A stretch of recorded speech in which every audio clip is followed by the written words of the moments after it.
Hello दोस्तों, नमस्कार, सत श्री अकाल, आदाब। एक बार फिर आप तमाम लोगों का स्वागत करता हूं आपके अपने चैनल डी के गुड बुक में।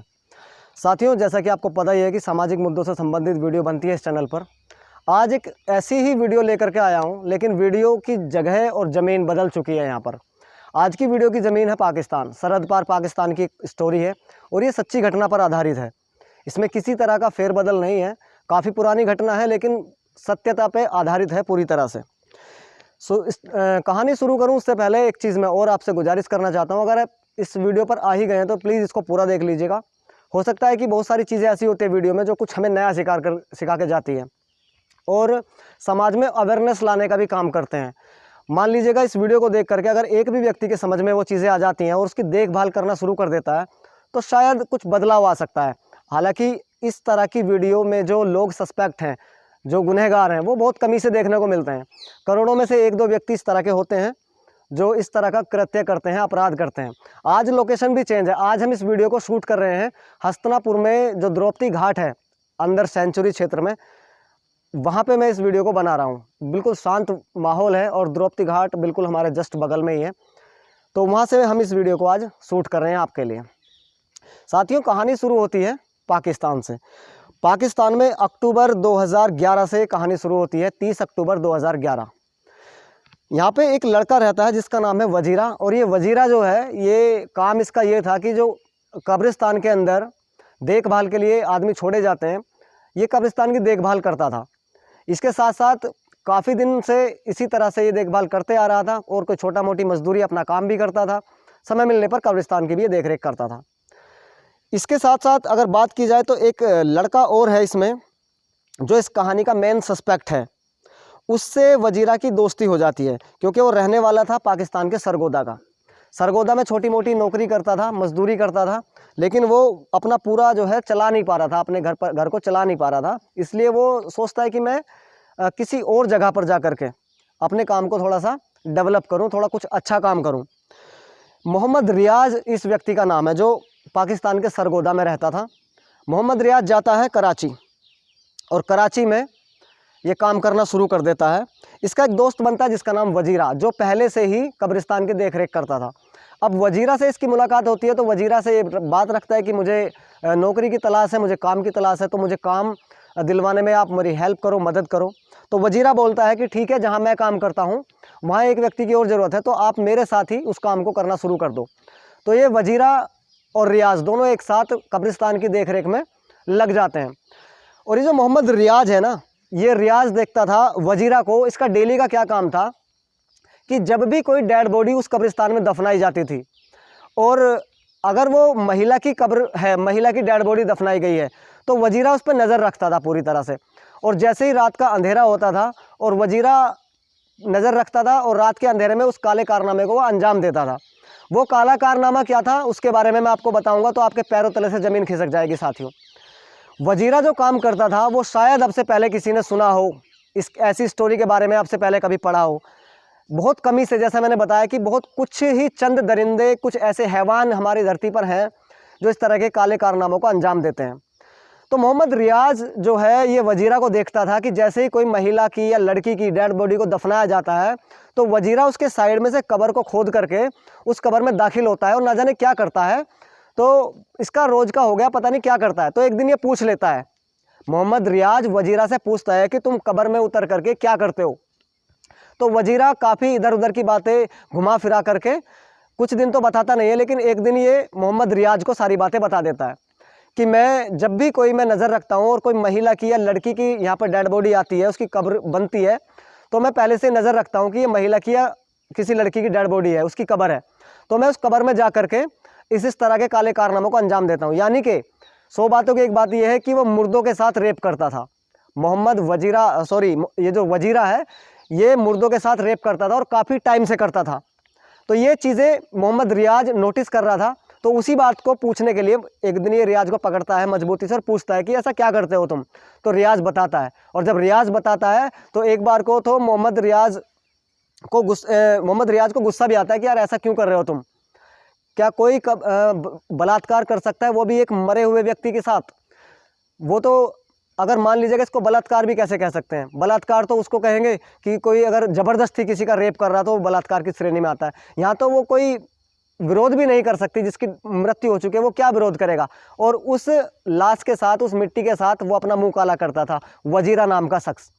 कुछ दिन बाद पता चलता है कि ऐसा करते करते काफ़ी टाइम होगा, तो कुछ दिन बाद कहते हैं ना संगति का असर पड़ता है, तो यहाँ संगति का असर पड़ा मोहम्मद रियाज के ऊपर भी। मोहम्मद रियाज भी इस काम में इंटरेस्ट लेने लगा, उसे भी लगा कि क्यों ना मैं भी एक बार करके देखूं। तो मोहम्मद रियाज भी उसके ही पदचिन्हों पर चलना शुरू कर देता है। वो भी इसी तरह से लाश के साथ अपना मुंह काला करना शुरू कर देता है। वो ध्यान रखता है जब भी किसी महिला की डेड बॉडी दफन होती है तो साइड से कब्र खोद करके और वो कब्र में दाखिल हो जाता था और पूरा जो है अपना मुंह काला करता था एक लाश के साथ। कुछ दिन बाद इस कहानी में एक मोड़ आता है। ये जो वजीरा है, वजीरा की मौत हो जाती है और अब अकेला रह गया कब्रिस्तान में मोहम्मद रियाज। अब मोहम्मद रियाज को किसी का डर नहीं, खौफ नहीं। जब भी कोई डेड बॉडी आती, वो महिला की या लड़की की, तो वो खोदता कब्र और उसमें दाखिल होता और अपना मुंह काला करता, महिला के डेड बॉडी के साथ में रेप करता। इतना घिनौना काम वो करता, उसको ज़रा भी इस चीज़ का भनक नहीं थी कि अगर इसका अंजाम क्या होगा आने वाले टाइम में, अगर किसी को पता चलेगा तो वो क्या इसका अंजाम होगा। इस कहानी को चलते चलते काफ़ी टाइम हो गया, लेकिन एक दिन वजीरा की तो मृत्यु हो चुकी थी। एक दिन मोहम्मद रियाज पकड़ा जाता है और इसके पकड़ने का जो कारण था वो ये था कि उसी ही एरिया में एक महिला की मौत होती है और उसकी कब्र को खुदवाया जाता है और उसको वहाँ पे दफन किया जाता है। आमतौर पर क्या होता है, जब भी कोई किसी की कब्र में कोई लाश को रखा जाता है तो पूरा ताबूत एक तरह से ऐसे लकड़ी का ऊपर फट्टा बना के रखते हैं ताकि मिट्टी उसके ऊपर ना गिरे, तो एक बॉक्स के टाइप जैसा बना देते हैं। उसको इसने मोहम्मद रियाज ने उखाड़ा और उसके साथ मुंह काला किया, लेकिन ये जल्दी जल्दी में उस कब्र को वहाँ से ढकना भूल गया जहाँ से इसने उखाड़ा था उसको।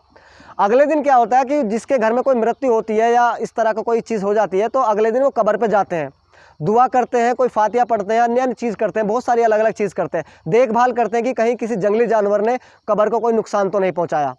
तो उस महिला के घर वाले आते हैं जिसकी कब्र को एक दिन पहले ही दफनाया गया था। घर वाले आते हैं, कब्र का हाल देखते हैं, कब्र एक तरफ से उखड़ी हुई है, उन्हें कुछ शक होता है तो इसकी वो तुरंत इतला करते हैं नज़दीकी पुलिस स्टेशन में कि इस तरह से हमारे घर में एक मृत्यु हुई थी और उसको हमने कल दफनाया था और आज उसकी कब्र उखड़ी हुई है, आप इसके बारे में थोड़ा सा सर्च करें, छानबीन करें कि आखिर मामला क्या है। मामले के बारे में छानबीन की गई और देखा कि कब्र एक तरफ से उखड़ी हुई है, तो वहाँ पर रहने वाले मोहम्मद रियाज को पुलिस पूछताछ के लिए उठा लेती है। और मोहम्मद रियाज से जब पूछताछ करती है तो उसके रोज़ बयान बदलते हैं। कभी कहता है कि किसी ने कुत्ते या किसी जंगली जानवर ने कब्र उखाड़ दी होगी, कभी कुछ कहता है, कभी कुछ कहता है। तो पुलिस को उस पर थोड़ा सा शक होता है कि शायद ये मोहम्मद रियाज कुछ छुपा रहा है। और कहते हैं ना, जब पुलिस अपने ऊपर आती है, सख्ती बरतती है, तो मुर्दे भी बोलना शुरू कर देते हैं। ऐसे ही जब सख्ती बरती गई और मोहम्मद रियाज जब टूट गया तो उसके बाद उसने एक कहानी सुनाई। और कहानी क्या थी, जैसे मैंने आपको अभी बताया, 2011 से शुरू हुई और 2011 से पहले ना जाने कितने ये बलात्कार कर चुका था महिलाओं की बॉडी के साथ, लड़कियों के डेड बॉडी के साथ।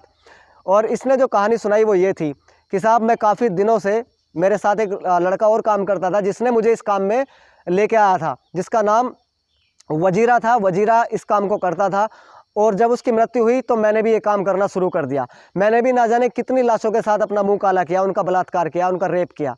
इसको क्या कहेंगे, बलात्कार, रेप, छीना झपटी कुछ हो ही नहीं सकती, वो तो एक तरह से मृत्यु है, मृत शरीर है, वो तो जो है विरोध भी नहीं करेगी। अच्छा, इससे पहले थोड़ा सा अगर पीछे जाए तो ये जो मोहम्मद रियाज है, एक दिन क्या होता है, जैसे कोई कब्र नई बनाई जाती है और जब ये कब्र में उतरता है तो उतरने के बाद ये देखता क्या है कि जिस लड़की की मृत्यु हुई थी उसकी आंखें खुली हुई हैं और उसकी आंखों से कुछ अलग अलग तरह की रोशनी आ रही है, जिससे ये डर जाता है और पूरी तरह से घबरा जाता है और ये शोर मचाना शुरू कर देता है। तो ये आसपास के लोग देखते हैं, जो आसपास के लोग काम करते हैं अपने खेतों में या इधर उधर आते हैं कि क्या हुआ, वो उनको आंखों देखा हाल बताता है कि इस तरह से हुआ है, शायद वो लड़की जिंदा है जिसकी मृत्यु हुई है, जो कब्र में है। तो इस तरह से मोहम्मद रियाज की काली करतूतें सामने आ जाती है और जब पुलिस सख्ती से पूछताछ करती है तो वो बताता है कि मैंने अब तक लगभग 48 से 50 महिलाओं, लड़कियों के साथ में बलात्कार किया है जिनकी मृत्यु हो चुकी थी। तो साथियों, ये जो मोहम्मद रियाज है, इस तरह के व्यक्ति जल्दी से खैर देखने को नहीं मिलते, बहुत कम मिलते हैं, क्योंकि इस तरह की प्रवृत्ति हर इंसान की नहीं हो सकती। मैं तो इसे इंसान भी नहीं कहूँगा, मैं तो कहूँगा कि एक जाहिल प्रवृत्ति का व्यक्ति है जो पूरी तरह से राक्षस है और दरिंदा है। इसको जो सज़ा वहाँ के कानून को मुकर्रर लगती है वो तो इसे मिलेगी ही मिलेगी। लेकिन यहाँ इस कहानी से आप ये सीख सकते हैं कि एक व्यक्ति कभी ऐसा कर सकता है क्या? क्या ये आसान काम है? कोई महिला, कोई लड़की अगर उसकी मृत्यु हो जाती है और वो मृत शरीर के साथ में रेप करता है, बलात्कार करता है, उसकी असमत लूटता है, उसके साथ मुंह काला करता है, क्या कभी ऐसा सुनने को मिला था अभी अब से पहले? शायद बहुत सारे लोगों ने ऐसा कुछ नहीं सुना होगा। अब अभी रियाज जेल में है अपने इसी काले कारनामे के चलते, और ना जाने उसने 48-50 अपने मुंह से बताए, कुछ छुपाए या नहीं छुपाए वो तो उसको ही पता होगा, लेकिन उसने अपने इस गुनाह के चलते अब जेल काट रहा है। और 100 बात की एक बात यह है कि मान लीजिएगा अगर हमारे घर में इस तरह की कोई चीज़ें हों, इस्लाम में लोगों को दफनाया जाता है, हिंदुइज़्म में जलाया जाता है, और मान के चलते हैं थोड़ी सी अपने तरफ लेते हैं, अगर मान लो हम इस्लाम धर्म से बिलोंग करें और हमारे घर में किसी व्यक्ति के साथ ऐसा हो जाए, हमारी बच्ची के साथ ऐसा हो जाए, माँ के साथ हो जाए, बहन के साथ हो जाए, तो हम क्या सोचेंगे? सेम वही कंडीशन थी, सेम वही मामला था उस घर के लिए भी, जिसके कब्र को उखाड़ करके वो रोशनी दिखाई दी मोहम्मद रियाज को, और जब वो पकड़ा गया तो उसने सारी आपबीती सुनाई। ये कहानी पाकिस्तान से थी। आपको कैसी लगी इसके बारे में आप कमेंट करके बता सकते हैं, और चैनल को सब्सक्राइब भी कर सकते हैं। ऐसे व्यक्तियों से सावधान रहें, और अगर मान लीजिएगा इस तरह का कोई सस्पेक्ट दिखाई देता है तो उसके बारे में तुरंत नज़दीकी अपने पुलिस स्टेशन में इतला करें। किसी भी सूरत में इस तरह के लोगों का बचना या समाज में खुले घूमना खतरे से खाली नहीं हो सकता। अगर कोई व्यक्ति लाश के साथ रेप कर सकता है तो जिंदा लोगों के साथ भी कर सकता है। पूरी तरह से दरिंदगी को भी शर्मसार कर देने वाला ये वाक़या था जो पाकिस्तान का था। इन 2 लोगों ने ये काम स्टार्ट किया, एक की मौत पहले हो चुकी और बाद में उसने वो पूरा अपने अंडर ले लिया। ऐसे लोगों को मेरी नज़रों में इंसान का दर्जा नहीं दिया जा सकता। बहुत बहुत शुक्रिया, बहुत बहुत धन्यवाद आप लोगों ने इस वीडियो को देखा, सुना। और हाँ, इस वीडियो को शेयर ज़रूर कर सकते हैं, लाइक कर सकते हैं, ताकि हमें मोटिवेशन मिलता है। आपके एक लाइक से हमारा हौसला बढ़ता है और हम नए टॉपिक और नए मुद्दों के साथ में वीडियो बनाने का और ज़्यादा अग्रसर महसूस करते हैं कि और कुछ नया बताना चाहिए। और ये जो वीडियो है इस तरह की, ये समाज में अवेयरनेस लाने की कोशिश करते हैं। अलग अलग जानकारी मिलती है, अलग अलग देश में क्या हो रहा है, किस तरह की कंडीशन चल रही है, तो इस तरह की जानकारी हमें होनी चाहिए। बहुत बहुत शुक्रिया, और डीके गुड बुक चैनल को सब्सक्राइब जरूर करें। जल्दी मिलता हूं किसी और नए टॉपिक के साथ, किसी और नए मुद्दे के साथ। तब तक अपना ख्याल रखें। जय हिंद, जय भारत। जल्दी मिलता हूं। God bless you. Thank you so very much.